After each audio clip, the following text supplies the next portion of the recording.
Կարծում եմ, որ ամբողջովին քաղաքականացված է եւ սա ոչ թե վերաբերում է Հայաստանի Հանրապետության քաղաքացու, այլ հենց Հայաստանի Հանրապետության նկատմամբ։ Սա պետության վերաբերում է մեկ այլ Իսկ նույն ինչքանով ճիշտ ձևով էին վերաբերվել Հայաստանի Հանրապետության քաղաքացուն, ոչ թե քաղաքական, այլ ընդհանուր, այսինքն խախտումները դրանք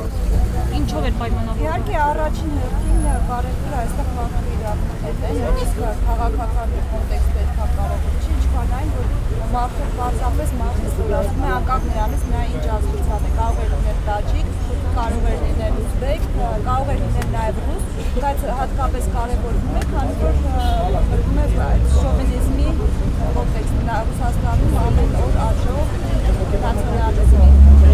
որը սպառնալիք է հատկապես բոլոր մարդկանց համար, ովքեր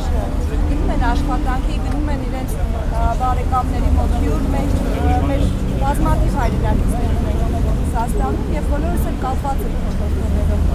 Ռուսաստանի հետ։ Իհարկե ցանկալի չի լինի, որ դա դառնա մի երկիր, մենք չկարողանանք փոխել նույնիսկ Իսկ մեր